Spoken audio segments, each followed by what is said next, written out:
Good evening, America. This week, tragedy struck over the Potomac River when a passenger jet and a military helicopter collided in midair. It's a horrifying accident, one that the FAA, the NTSB, and aviation experts are diligently investigating.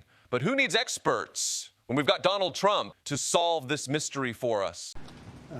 Christopher, thank you very much. Appreciate it.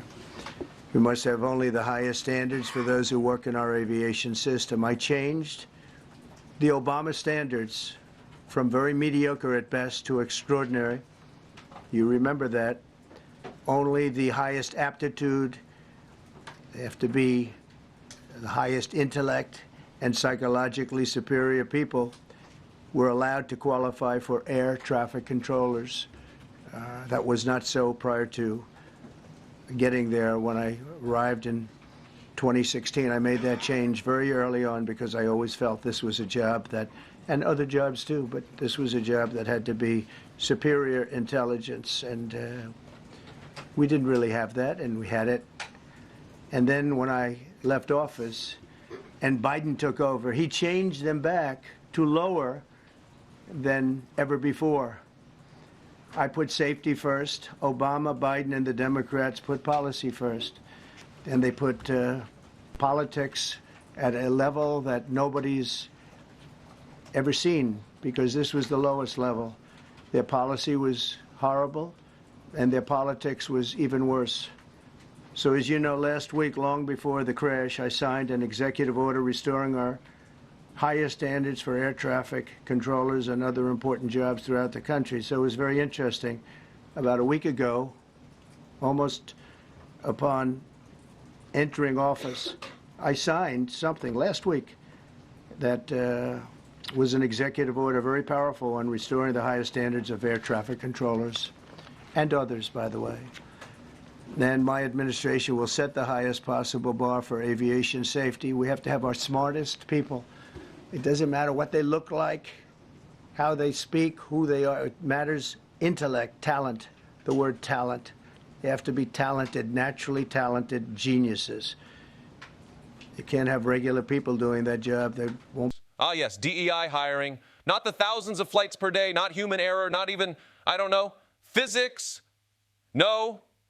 The real culprit is the terrifying menace of workplace diversity. Mr. President, on DEI and the claims that you've made, are you saying this crash was somehow caused and the result of diversity hiring? And what evidence have you seen to support these claims? It just could have been. We have a high standard. We've had a much higher standard than anybody else.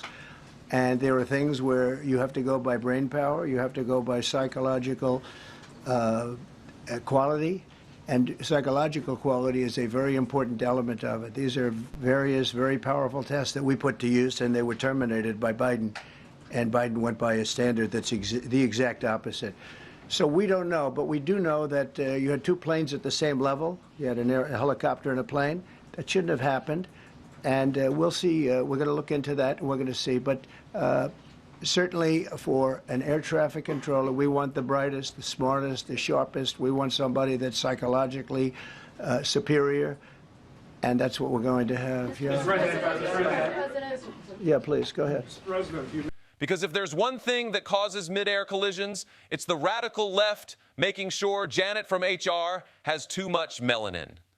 Today blamed the diversity elements, but then told us that you weren't sure that the controllers made any mistake. We then said perhaps the helicopter pilots were the ones who made the mistake. It's all under investigation. I understand that. That's why I'm trying to figure out how you can come to the conclusion right now that diversity had something to do with this crash. Because I have common sense, okay? And unfortunately, a lot of people don't. We want brilliant people doing this. This is a major chess game at the highest level.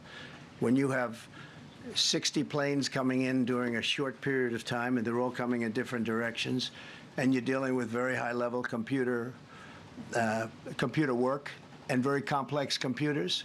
And one of the other things I will tell you is that the systems that were built, I was going to rebuild the entire system, and then we had an election that didn't turn out the way it should have.